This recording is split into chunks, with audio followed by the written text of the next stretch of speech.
In this lesson, we're going to make the final quality adjustments for our interior render.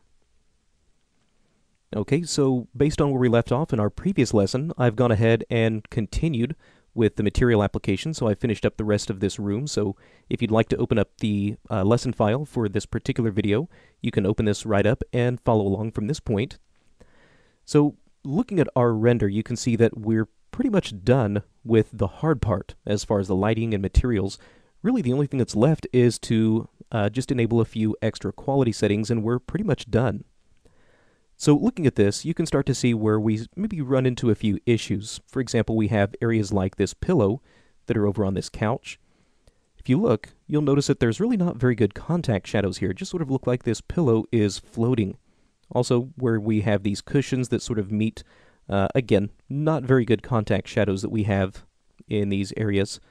Another area where this starts to become really apparent is over on this television, where we have these little panels that meet up along the wall. Again, just not very good contact and grounding shadows in these areas.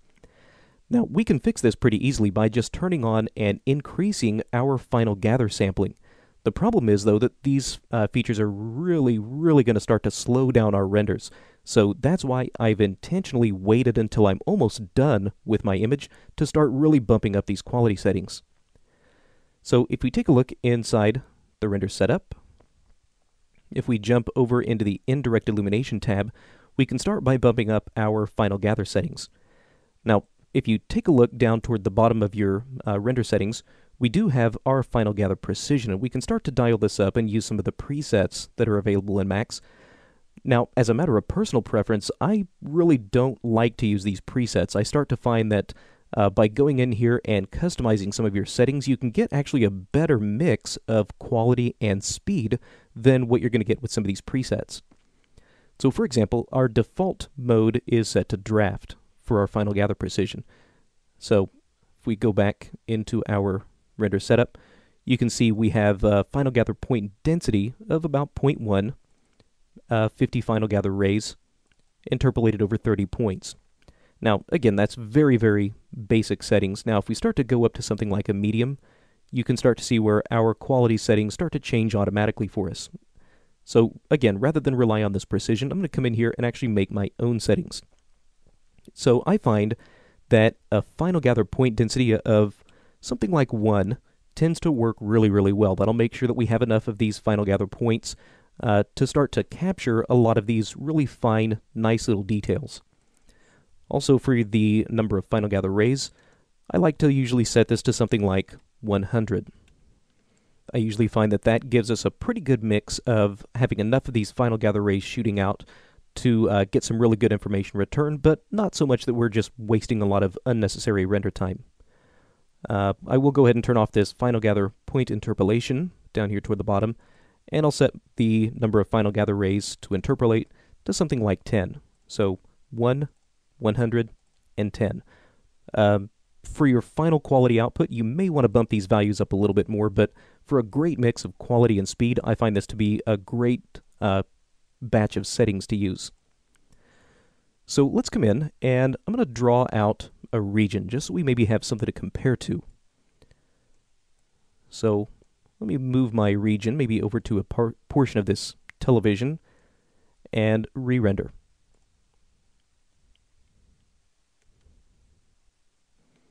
Okay, now once that's finished, if we were to come in, I'll turn off my region tool and get in here just a little bit closer now. If you look, now you can definitely see a difference. So whereas before, if I were to move this down so maybe we can see a little bit more of this render, before, again, you could see where we weren't really getting these very good contact shadows. These wall panels just sort of looked like they were a little bit more floating up against the wall. Where now, if you sort of focus your attention into this area where my mouse is, you can see definitely we have much better contact shadows in these areas. So that's the sort of things that increasing my final gather sampling and final gather quality settings is really designed to, again, just sort of give me better results. Now, over here along the television, it still really doesn't look all that great. Definitely some very minimal improvements that have been made here. So rather than coming in and continuing to increase these final gather settings, Sometimes I like to rely on the ambient occlusion settings that are built right into the materials themselves.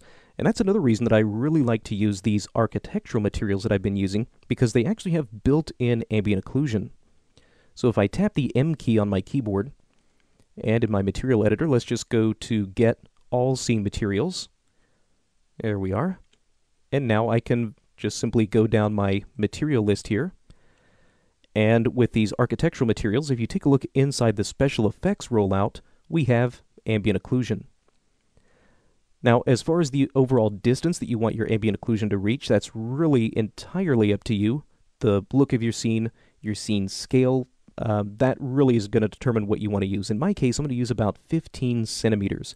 And that should be just enough to where this ambient occlusion can start to reach into some of these shadowed areas and just provide me a little bit of extra contact shadow. I don't want to get too crazy with my ambient occlusion, because if we start to get a little bit too overboard with this, that really tends to hurt your scene more than help it.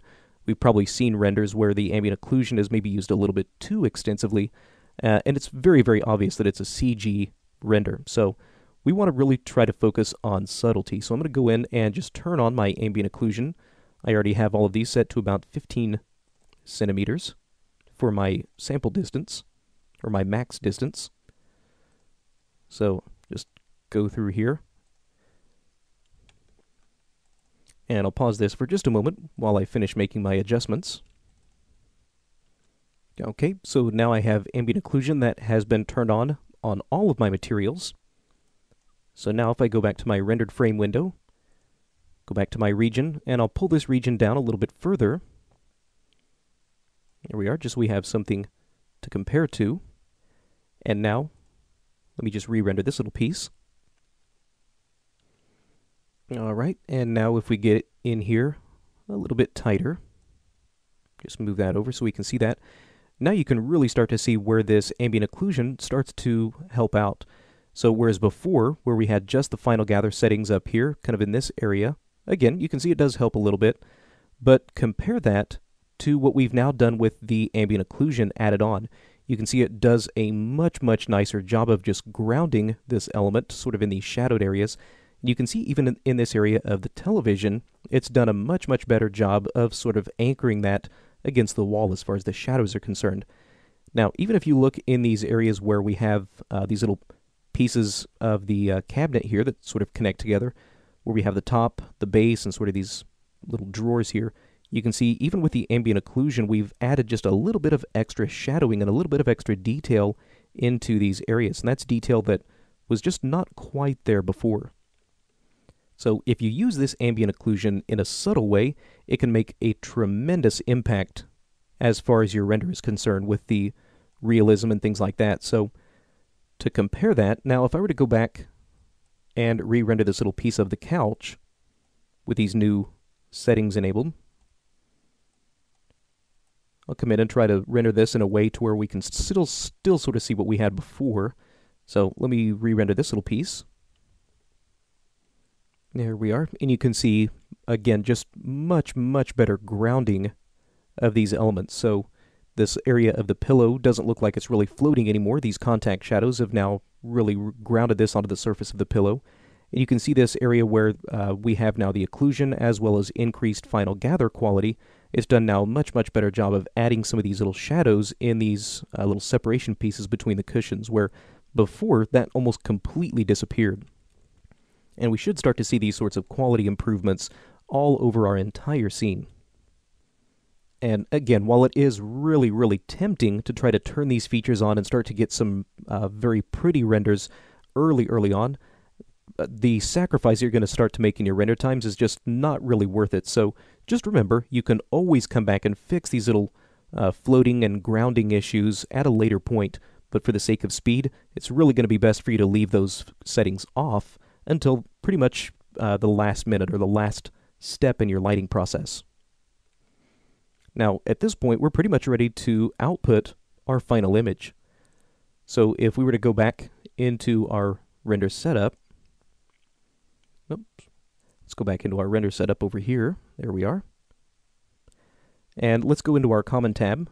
If we scroll down, we can now output our image. So let's save the file. Let's click on the Files button.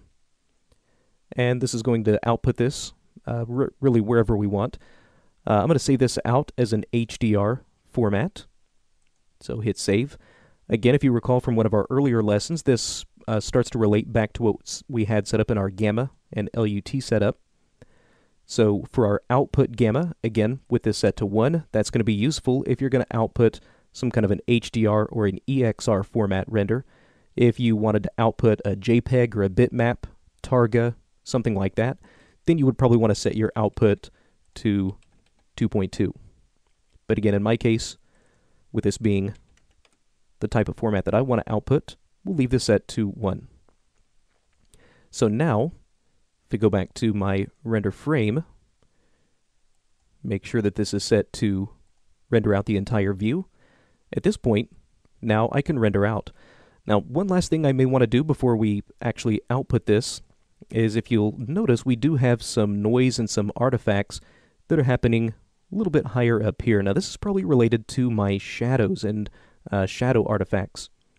So what you may want to do is, if you do run into this type of a situation, you can always come in and start to increase your soft shadows precision. So as you start to dial this up a little bit higher, again, this is going to start to really slow down our renders, but in our case, that's something that we will probably definitely need to do. And once we have all of these different quality settings set appropriately, just simply render. Okay, now once that image or that render is complete, then here's our final image. So if we were to double click on that and open that up in some kind of an image editing application, we could open this up in Photoshop if we wanted to. Although if you open it up in certain applications, you may notice that the image itself looks very, very dark. And that's completely normal. That just has to do with the fact that this was rendered out as an HDR format image. So if you have the ability to do gamma adjustments and things like that, if you were to bring your gamma back up to something like 2.2, now it looks exactly as it should. And this is, again, is a completely normal workflow for using a high dynamic range image. And the beauty of having a high dynamic range image is now we have a lot more freedom and control over things like the exposure, the darkness values, and things like that. So it just gives us a much, much greater level of control in our post application. Alright, so that's now going to bring us to the conclusion of this interior rendering course for 3ds Max. Now, one thing that I would invite you to do is to post some of your work in our forums as you're starting to go through this and start to work through some of your own interiors. I'd really love to see how you can take some of these topics, these tools, and some of these concepts that we've explored in this course, and really see how you can start to build upon these and make them your own for some of your own interior renders. And as always, be sure to check out the additional 3ds Max training that we have available at Digital Tutors.